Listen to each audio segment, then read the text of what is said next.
Ta-Nehisi Coates recently went on CBS to promote his new book, The Message. Ta-Nehisi Coates rose in popularity and notoriety back in 2014 for writing the book, The Case for Reparations. Anyone who knows this channel knows I support reparations, and I give Ta-Nehisi Coates a lot of credit for sparking the reparations movement that we see gaining momentum today. That book, The Case for Reparations, was written relatively early, and he deserves a lot of credit for being an early activist and an early proponent of reparations. With that being said, in his new book, The Message, he compares the country of Israel as an apartheid state to the country of the United States back when we had Jim Crow. He compares the apartheid state of Israel to the apartheid state of South Africa back when it was instituted in that country. I'm going to play the clip so you guys have some context and come back with some thoughts. Check this out. So I come back to the question, and it's what I struggled with throughout this book.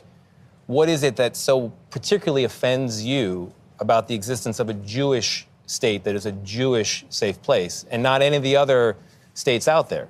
There's nothing that offends me about a Jewish state. I am offended by the idea of states built on ethnocracy, no matter where they are. Muslim included. I would not want a state where any group of people laid down their citizenship rights based on ethnicity.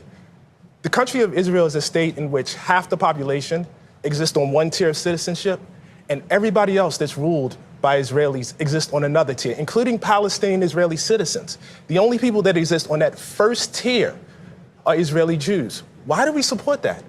Why is that okay? I'm the child of Jim Crow.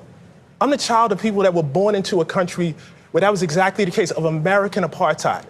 I walk over there and I walk through the occupied territories and I walk down the street in Hebron. And a guy says to me, I can't walk down the street unless I profess my religion. I'm with another path. No. I want to. This is very, very important. It is important. It is extremely important. Yeah, lay it down. I'm working with the person that is guiding me is a Palestinian whose father, whose grandfather and grandmother was born in this town. And I have more freedom to walk than he does. He can't ride on certain roads. He can't get water in the same way that Israeli citizens who live less than a mile away from him can. And why is that okay? Why is that? Why is there no agency in this book for the Palestinians? They exist in your narrative merely as victims of the Israelis, as though they were not offered peace at any juncture, as though they don't have a stake in this as well. What is their role in the lack of a Palestinian I have a very, state? very, very, very moral compass about this. And again, perhaps it's because of my ancestry. Either apartheid is right or it's wrong. It's really, really simple. Either what I saw was right or it's wrong. I am, for instance, against the death penalty. What the person did to get the death penalty, it really doesn't matter to me. I don't care if they were selling a nickel bag of marijuana or if they were a serial killer. I am against the death penalty. I am against a state that discriminates against people on the basis of ethnicity. I'm against that. There is nothing the Palestinians could do that would make that okay for me. My book is not based on the hyper-morality of the Palestinian people. Foundational Black Americans is a specific and unique group. Historically, we've come down on the right side of history on many different political and social issues, both domestically and internationally. We saw foundational Black Americans fight against slavery, Jim Crow, the war in Vietnam. We fought and brought attention to apartheid South Africa, Ethiopia when it was being invaded by the Italians and Mussolini. We've seen on countless occasions World War II to end the Holocaust. We've seen on countless occasions foundational Black Americans fight for the right, just, moral cause of the day.